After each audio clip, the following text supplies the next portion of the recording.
semakin ini kali pun yang masuk aku dia sudah melalui pertanyaan ini apakah pelaksanaan Selaban memiliki perbedaan antara keluarga bangsawan anjak keturunan sultan jamaah masyarakat biasa atau ada gelar sultan?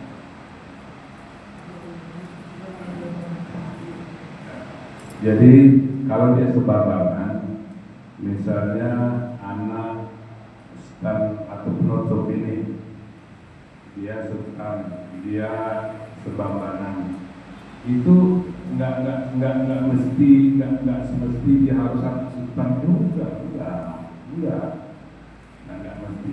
Itu nanti istilahnya tetap proses penyelesaiannya seperti ini, ya. Tinggal nanti kita lihat modelnya, istilahnya mau begawi atau mau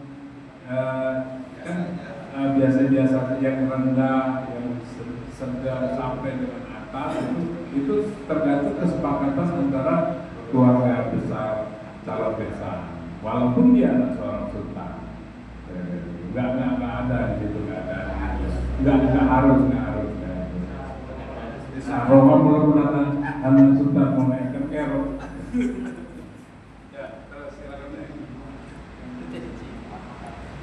Dan ini, apakah tuturan adat bahasa batur atau perkataan politik saya diucapkan dalam sebambangan untuk pesan simbolik tertentu? Ada di dalam sebambangan, ya kan? Di dalam sebambangan itu ada istilahnya pantun yang berupa nasihat. Itu sebab pelaksanaannya. Pantun setelah nasihat itu namanya penulisnya pepacok, betul ya? Ya kan? Ya, itu namanya pepacok. Ya itu setelah pelaksanaan hari pemberian gelar, baik pun laki-laki atau perempuan, itu ada nasihat. Nah itu namanya, kalau bahasa ininya itu apa itu? Kalau kami itu bahasa ini apa? Kalau kami itu bahasa itu pepacok, tapi kalau bahasa Indonesia itu apa? Pantun nasihat terhadap kedua mempelai. Nah, kayak gitu. Ataupun dia sebambangan, walaupun dia bapak batin, tetap ada istilah pantun itu berupa nasihat.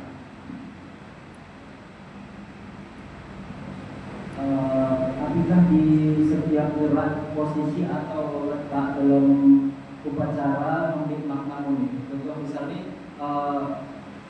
keluarga besar jamaah kulimang adat ini harus di belakang kulimang adat dalam menjoni. Jadi kalau dia hajatan biasa, ya, yang namanya penyimbang bidang suku, itu yang harus duduk di situ, itu penyimbang bidang suku, ya, penyimbang bidang suku minimal yang mewakili daripada setiap perulung yang harus ada di situ. Makanya kalau dia ada Lampung, kalau dia ada penyimbang baru, tahu diri dong, kakak kita sudah duduk di situ, iya kan? Tahu diri loh, kan gini loh kan? Jangan nanti sudah kakak tua kita duduk di situ, adik kita kenalan masalah pangeran duduk juga. Nah itu kan etika, nggak pantas ternyata. Sebenarnya nggak masalah, nggak mungkin kamu jangan duduk di situ, ya nggak mungkin orang-orang itu. Tapi kita yang merasakan, oh saya ini ada loh, kakak saya tertua sudah ada, ataupun penyimbang tua saya sudah ada. Nah itulah yang dinamakan etika di dalam adat. Nah itu ya, sudah ya standar.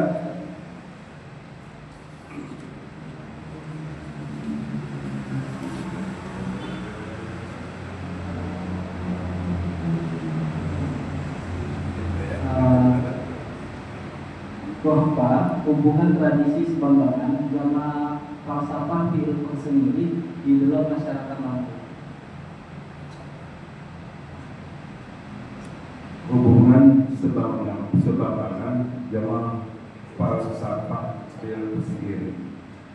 Jadi PIL Pesingiri itu menyangkut harga diri. Itulah tadi kalau yang dikatakan, kalau seorang gadis sudah layak kemudian dipulangkan, itu menyangkut harga diri sebarangan, itulah bisa terjadi sepanggasan.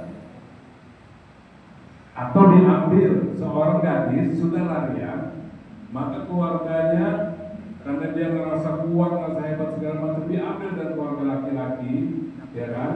Diambil misalnya, karena nggak setuju lah kira-kira begitu kan, diambil. Itulah yang bisa menyangkut baik PIL Pesingiri, itulah yang terjadi sepanggasan itu. Sudah ya, gini harga diri, PIL Pesingiri itu harga diri. Nah kira gitu, PIL Pesingiri itu harga diri. Jadi PIL-nya itu tinggi Lampung ini.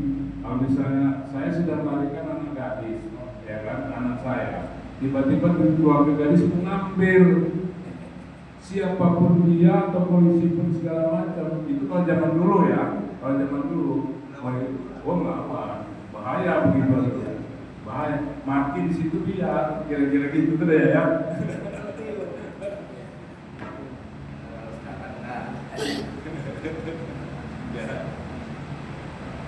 Saya terakhir ada sikap. Apakah musuh kampung memiliki harapan khusus terhadap keberlanjutan nilai-nilai simbolik dalam adat Sigi di masa depan? Jadi untuk keberlanjutan adat di masa depan ini tetap kami pertahankan sampai dengan anak cucu kami, karena itulah artinya kalau ada bahasa maaf siapa lagi, maaf apa kata. Nah kayak gini ya, jadi tetap kita pertahankan. Tergantung anak-anaknya. Kalau anak-anaknya ini pada batas kekumpulan semua tidak boleh mengadai